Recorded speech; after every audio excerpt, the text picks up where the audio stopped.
I think Karen never has the response you think she's going to have. You know, when they reach a crisis moment and Ian, her husband, has to go away and she has to stay at home, she's not saying, oh, stay with me. She's saying, no, go. It's important that you realize this adventure for the both of us. And so there's something fresh and exciting about that. And also about playing a girl who's just stripped bare of makeup and is in her sweatpants and is obsessed with the work.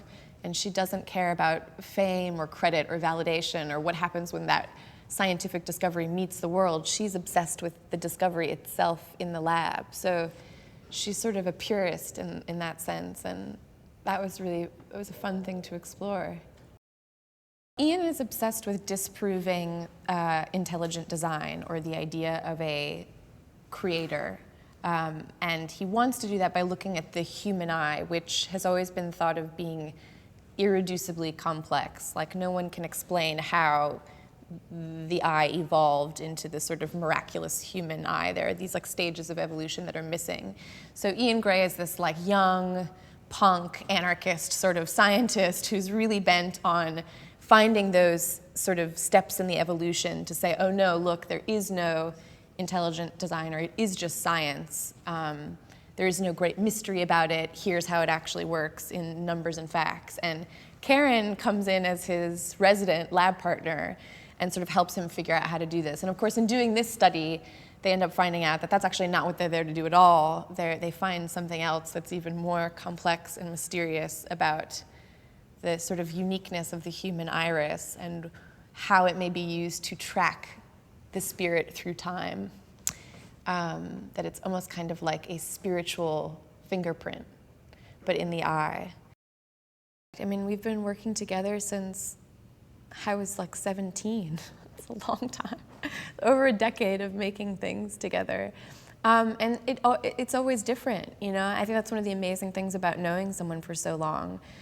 You get a sort of, you develop a really safe and comfortable space in which you feel free to pitch each other ideas and run weird directions with them. And what's amazing is that whatever sticks is just the best idea.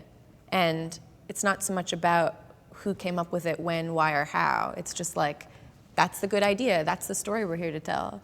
And this is a story Mike has wanted to tell for a long time. I mean, I remember him talking about this sort of initial idea of like the eye, really getting into a more poetic, filmic expression of the eye being the window to the soul. That was something that's interested him for years. I think he's attracted to Sophie because she's a representation of another kind of way of being that is so different from him. And I think Karen is somewhere in between the two, and that's why it's an interesting love triangle. It's like Ian's the skeptic, Sophie's the wild romantic. They're both missing something, and Karen kind of has a little bit of both. You know, she's hard-headed and practical and believes in science and numbers, but she's willing to think, well, wait a second, if we're seeing duplicates in these iris scans, does that mean something? Does that mean something crazy? Because every idea before it is proven is a far-out, totally nuts idea to the mainstream. I mean, the world being round instead of flat, you know, seems insane.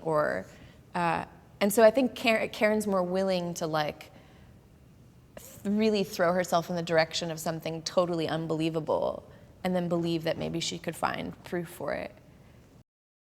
I was really excited when Mike said that Michael was interested. I was like, amazing.